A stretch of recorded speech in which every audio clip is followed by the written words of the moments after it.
ছোটকাল থেকে শুনে আসছে আমি যেটাই পরি সেটাতে নাকি আমাকে অনেক ভালো লাগে। তাছাড়া সামনে যেহেতু রমজান মাস, তাই আমি মালয়েশিয়া থেকে অনেকগুলো হিজাব নিয়ে যাব সাথে করে। এখানকার হিজাবের কালেকশন গুলো অনেক ইউনিক, যা আমার আজকে মোটামুটি টুকিটাকি অনেক কিছু শপিং করে দিয়েছে।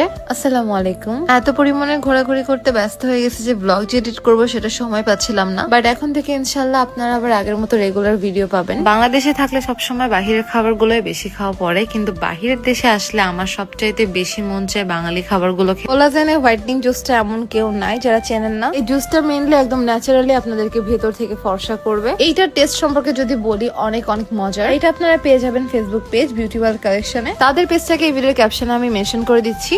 আর মালয়েশিয়াতে এসে আমরা এমন একটা রেস্টুরেন্ট পাইছি যেখানে শুধুমাত্র বাংলা খাবার আর কি বানানো হয়। ভাত, ডাল, খিচুড়ি, নানান ধরনের ভর্তা, নানান ধরনের ভাজি, গরুর মাংসের কালো ভুনা, গরুর মাংসের ঝোল, খাসির মাংস, মুরগির রোস্ট, অনেক কিছু পাওয়া যায়। আর এখানে হলো সবেমাত্র পুডিংটা এনে রাখছে। আর পুডিং এর রিভিউটা আগে দিয়ে দিয়ে আজকে আমি পুডিংটা খাবো না, কারণ এর আগে আমি পুডিং খেয়েছি। পুডিংটা অনেক মজার। এই রেস্টুরেন্টটাতে আসা মানে আমাদের একটা সিগনেচার আইটেম হয়ে গিয়েছে, সেটা হলো ভাতের সাথে কালা ভুনা, নয়তো বা খিচুড়ির সাথে কালা ভুনা। দেশের বাইরে আসছে আর আমি শপিং মিস করবো সেটা কিন্তু একদমই হবে না। আর নর্মালি ইনার বাবা অনেক ভালো, সে চায় আমি সবসময় একটু পরিবারই থাকি, এটা অনেক ভালো লাগে নাকি তার কাছে। গতবার শ্রীলঙ্কার মালদ্বীপের ট্রিপটাতে আমি কোনো শপিং করতে পারিনি, কোনো বলতে কি বেশি একটা শপিং করি না আর কি, মানে টুকিটাকি করেছি কিন্তু না করার মতো আর কি। ইনায়া হেঁটে হেঁটে দেখতেছিল যে তার মাম্মা কি করছে। ড্রেস খুঁজতে খুঁজতে হঠাৎ করে আমার একটা হিজাবের শপের দিকে চোখ যায়, পরে আমার হচ্ছে একটা হিজাব এখান থেকে অনেক ভালো লাগছে। এবার আমি ট্রায়াল দিয়ে দেখবো যে হিজাবটা পরলে আমাকে কেমন লাগে। আমি যখন হিজাবটা পরছি, শপের ভিতর যারা ছিল সবাই বলতেছিল আমাকে দেখতে নাকি পাকিস্তানিদের মতো লাগতেছে। যে আমাকে হিজাবটা পরে দিচ্ছে সে কিন্তু মালয়েশিয়ান। আসলে আমাকে দেখতে কেমন লাগতেছে সবাই কিন্তু অবশ্যই কমেন্ট করে জানাবেন। তো আমি এক একটা করে ট্রায়াল দিয়ে দিয়ে দেখছিলাম, আর এর ভিতরে আমি দুইটা নিয়েছিলাম। আজকে জাস্ট সামান্য শপিং করলাম, যেহেতু আরো অনেক দিন আছে, আরো অনেক শপিং করব, সমস্যা নেই। আজকে দুইটা হিসাব নিয়েছি, আরো ভালো লাগলে আরো নিব।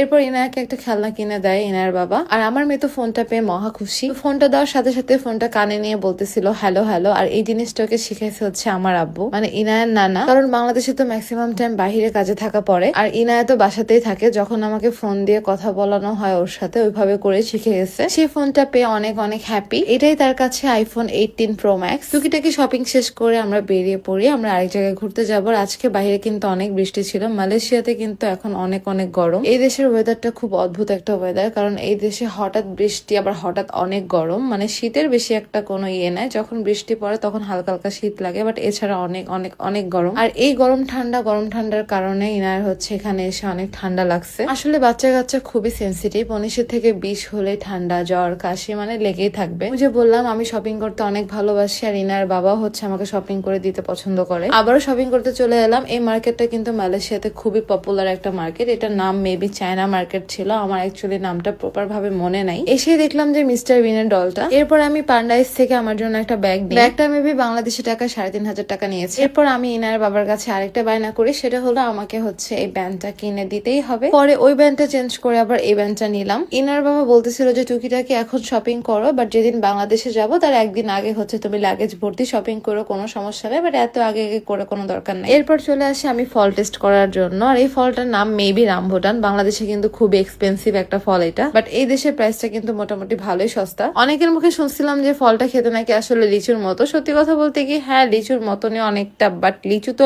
লিচুর সাথে কোনো কিছু তুলনা করা যাবে না। তো আমরা 1 কেজি রামভুটান আর আধা কেজি কি যেন একটা ফল ছিল ওইটা নেই, আর 2টা আম নেই বড় বড়। সাথে হচ্ছে আমি এখান থেকে হচ্ছে এখন ডাব খাবো। এরপর আমরা রাতে এমন একটা রেস্টুরেন্টে ডিনার করতে চলে আসি যেখান থেকে টুইন টাওয়ার দেখা যায়। এখানে আবার গানও গাচ্ছিল। তো সব মিলে আজকে সবকিছু অনেক ভালোই লেগেছে। এক পাশে এই টাওয়ারটা দেখা যাচ্ছে। আচ্ছা বলেন তো এই টাওয়ারের নাম কি? আর আমার উল্টা পাশে দেখা যাচ্ছে হচ্ছে টুইন টাওয়ারটা। এরপর আমরা মেনু চেক করতেছিলাম যে এখানে আমরা কি খাবো। আসলে আমরা বাঙালি তো অনেক কিছুতে কনফিউজড হয়ে যায়, বুঝতেই পারতেছিলাম না যে কোনটা রেখে কোনটা খাবো। এখানে শুরুতে আমাদের 3 জনের জন্য ফ্রেঞ্চ ফ্রাই অর্ডার করে। আপনারা ভালো করে জানেন যে আপনাদের ইনাশোনা ফ্রেঞ্চ ফ্রাই অনেক লাইক করে। আর এদিকে আমাদের খাবার অলরেডি চলেও আসছে। তো দেখতে কিন্তু অনেকটা সুন্দরই ছিল। ফ্রেঞ্চ ফ্রাইটা অনেক মজার ছিল। এখন দেখি খাবারটা কেমন লাগে। আর এই খাবারগুলো কিন্তু অনেক এক্সপেন্সিভ এখানে। আসলে আমাদের বাঙালিদের খাবারই সবচেয়ে মজার একটা খাবার। এই খাবারগুলো যে কিভাবে বিদেশিরা খায় কে জানে। আমি সত্যি একটা রিভিউ দিতে গেলে এই খাবারটা মোটামুটি মজারই ছিল, বাট চিকেনটাতে কোনো মশলা দেওয়া হয় নাই। সিরিয়াসলি বিদেশিরা আবার দেখলাম এটা মজা করে করে খাচ্ছে, মানে আমি বুঝতেই পারছিলাম না যে কেমনে কি, বাট ইটস ওকে। লাইফে সবকিছুর এক্সপিরিয়েন্স থাকা অনেক ভালো। এই ছিল আমার আজকের মতো ছোট্ট একটি ভিডিওটি ভালো লাগলো অবশ্যই কিন্তু আমার পেজটাকে ফলো করে ফেলবেন, সবগুলো ভিডিওতে লাইক কমেন্ট শেয়ার করে ফেলবেন। আজকের মতো ভিডিওটি এই পর্যন্তই। আল্লাহ হাফেজ সবাইকে।